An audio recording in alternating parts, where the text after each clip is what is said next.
So, what might a merger mean for audiences and for the media industry here in New Zealand? Tim Murphy was editor-in-chief at the New Zealand Herald, which is owned by APN, of course, until April of last year. Tim, it's great to have you with us in the Auckland studio. Thank you for joining us in person. Pleasure. You wrote about this very presently in Spin-Off, and you basically prefigured pretty much what is going to happen. Why do you think it's happening? Two reasons. The Australian owners see the New Zealand assets as being challenged, dragging their price down, and they'd rather New Zealand went on its own.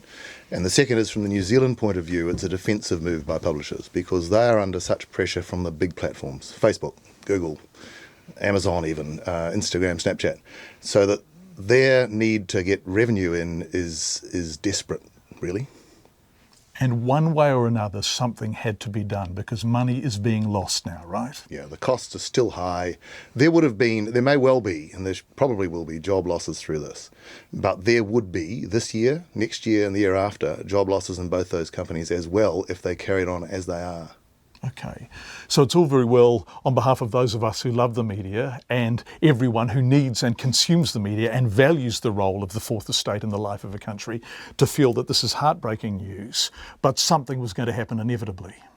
Yes, it is heartbreaking, and it will be for those whose roles are at risk.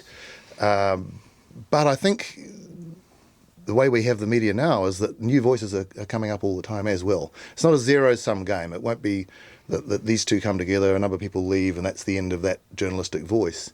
New ventures are out there happening now. The voices will change. For big platforms, there are going to be fewer outlets, yes, initially. I think, though, that we've got to look at it and say, well, this is the way it's changing. This might just bring it to a head rather than let it dive slowly through 1,000 cuts. So what will the new beast look like? Well, it'll be geographically quite distinct still because they only publish the papers really in their own territory. So I don't think papers necessarily are more at risk from this merger than they were before from the structural issues and the economic issues. So if you're listening in Marlborough and you love the Express, or if you're listening in Nelson and you love the Mail, are you still going to get it? Possibly not, but not because of this merger. I think they wouldn't be looking to cut those papers because they've got one company running them. That may well be another equation, which is there's not enough revenue out of there and there's too much cost in general to sustain it, but it wouldn't be because of the merger. What will change, I think, will be in digital space. There's stuff.co.nz and New Zealand Herald.co.nz. And they're very big, 2 million, 1.6 million unique audience each per month. If they come together, that's a huge entity. They won't have that entire audience because it's duplicated, but if they come together, that may give the chance for that combined company not to kill off one of those brands, but to turn one of them instead into a quality site and charge and introduce a paywall or a value gate, whichever euphemism you like to use for it. It gives a chance perhaps to say we don't need to fight to the death with each other, so one can play the clickbait job and one can play the other. Because the argument against a paywall at the moment is whoever blinks first and says you have to pay to come to our site is going to suffer an enormous hit. So if you own both sites, then you can spread the risk. Yes, and introduce one of them charging small amounts, but enough revenue to fill the gaps that the advertising is leaving, Yeah, you use the word clickbait, which journalists hate it. But of course, sites are competing constantly for attention. Look at me, look at me, look at me.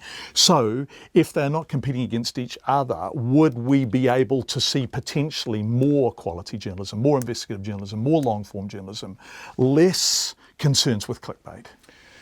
Not on both the sites or even on if there's only one of them there, because they're still going to look after that audience. And, you've got to give people what they want, and that those metrics are clear.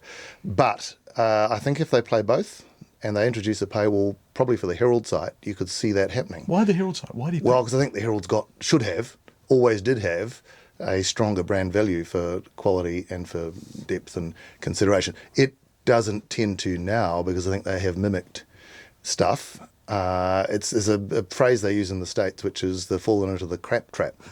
And I think that's happened a bit there. Are they ready to go? Has the work been done on a paywall? Are they positioned to move on it? APN, into me, yes. Yeah, okay. Yeah, that could be turned on any time. Okay. Can we talk about job losses? Yeah. You care to estimate the kind of numbers we might be seeing? It's hard to tell.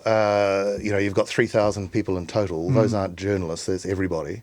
There'll definitely be room, if this is approved and it goes ahead, for cuts job losses in all those kind of support areas of IT and procurement and buildings and property and Sales. Sales, for sure, and in journalism, because while they're distinct geographically for their newspapers, in Auckland, for example, there's 2 big newsrooms, and in Wellington, a big newsroom servicing Stuff and the Herald.